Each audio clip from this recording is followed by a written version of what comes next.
दोस्तों, क्या आप भी जो सोचते हैं वो नहीं हो रहा है? तो जानिए इसका असली कारण गौतम बुद्ध की कहानी से। नमस्कार दोस्तों, आपका हमारे चैनल ओम मोटिवेशनल पर स्वागत है। दोस्तों, जैसा आप चाह रहे हैं वैसा नहीं हो रहा है। आप अपनी जिंदगी में जो पाना चाहते हैं वो नहीं मिल रहा है। तो आज की ये कहानी आपके लिए ही है। इसे ध्यान से अंत तक जरूर सुनिए। ये कहानी आपका पूरा जीवन बदल देगी। हर किसी का अपना एक लक्ष्य होता है कि उसे जीवन में क्या करना है और क्या बनना है, लेकिन जैसा आप बनना चाहते हैं वैसा नहीं बन पाते हैं। क्या आप इसका कारण जानते हैं? जीवन में हर व्यक्ति सफल बनना चाहता है, लेकिन सफल बनने के लिए आपको अच्छे विचारों को अपनाने की जरूरत है। गौतम बुद्ध के उपदेशों से आपके जीवन में सकारात्मक बदलाव आते हैं और इससे आपका जीवन बदल जाता है।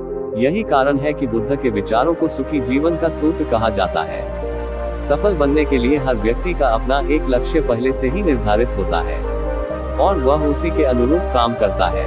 लेकिन कई बार ऐसा होता है कि आप जो बनना चाहते हैं वैसा नहीं बन पाते हैं। कुछ लोग इसे लेकर यह मान लेते हैं कि शायद उनकी किस्मत में ही यही लिखा होगा, तो वहीं कुछ लोग अपनी किस्मत को खराब कहने लगते हैं और कुछ लोग यह मानकर संतुष्ट हो जाते हैं कि शायद वह इसे डिजर्व ही नहीं करते थे। लेकिन इसका असली कारण कुछ और ही होता है। आइए गौतम बुद्ध की इस कहानी से जानते हैं इसका असली कारण।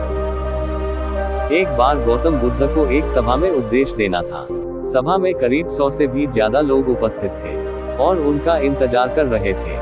गौतम बुद्ध आए, लेकिन बिना कुछ कहे ही चले गए।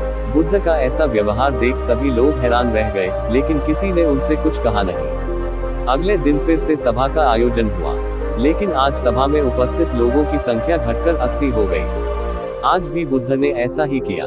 वे सभा में आए, लेकिन बिना कुछ बोले ही चले गए। आज भी लोग हैरान हुए, लेकिन बुद्ध से किसी ने कुछ कहा नहीं। अगले दिन फिर से सभा का आयोजन हुआ और लोगों की संख्या घटकर 50 हो गई। बुद्ध फिर से सभा में आए और बिना कुछ बोले ही चले गए। आज भी बुद्ध से किसी ने कोई प्रश्न नहीं किया। अगले दिन फिर से सभा का आयोजन हुआ और इस बार लोगों की संख्या केवल 30 थी। आज भी बुद्ध बिना कुछ बोले मुस्कुराकर चले गए। दोस्तों, आप कहानी को पढ़ते हुए इरिटेट हो गए होंगे और सोच रहे होंगे कि आखिर बुद्ध को कुछ बोलना नहीं है तो बार बार सभा का आयोजन क्यों हो रहा है। ठीक इसी तरह सभा में मौजूद लोगों को भी गुस्सा आ रहा था, लेकिन इसका जवाब जानने के लिए आपको धैर्य रखना होगा। अगले दिन फिर से सभा का आयोजन हुआ और आज सभा में केवल 15 लोग ही उपस्थित रहे। लेकिन आज गौतम बुद्ध ने अपना स्थान ग्रहण कर लिया और उपदेश देने के लिए बैठ गए। बुद्ध ने जिन 15 एन लोगों को उपदेश दिए वे उनके भिक्षु बन गए और इन लोगों ने आगे चलकर बुद्ध के ज्ञान को अलग अलग दिशाओं में फैलाया। एक बार इन लोगों ने बुद्ध से प्रश्न किया कि सभा का आयोजन होने के बावजूद भी आप क्यों कई दिनों तक बिना बोले ही चले जाते थे? बुद्ध ने उत्तर दिया, मैं उन लोगों की खोज में था जो लायक हो। सभा के पहले दिन 100 से भी ज्यादा लोग थे, लेकिन उनमें से ज्यादातर लोगों को मेरे उपदेश से कुछ मतलब नहीं था। इसके बाद जो लोग अगले दिन आए उन्हें भी मेरे उपदेश से कोई मतलब नहीं था। वो तो केवल इसलिए आए थे क्योंकि वो देखना चाहते थे कि आखिर सभा में होता क्या है। लेकिन मुझे ऐसे लोगों की तलाश थी, मेरे ज्ञान को जन जन तक पहुंचाए।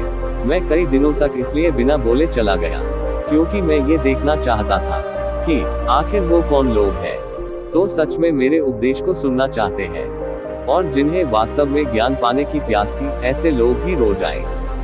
गौतम बुद्ध कहते हैं कि जिनके भीतर धैर्य था उन्हें मुक्ति का मार्ग मिला और जो लोग जल्दबाजी में थे वो आज घर पर बैठे हुए हैं।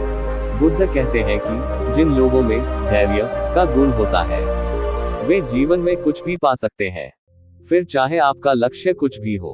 बिना धैर्य के कोई भी सफलता के लक्ष्य तक नहीं पहुंच सकता। आज के भागदौड़ भरी जिंदगी में लोगों में धैर्य नहीं है। सभी में जल्दबाजी और शीघ्र अति शीघ्र किसी कार्य को करने की होड़ मची है। लेकिन गौतम बुद्ध बताते हैं कि अपने भीतर धैर्य को कैसे बढ़ाएं।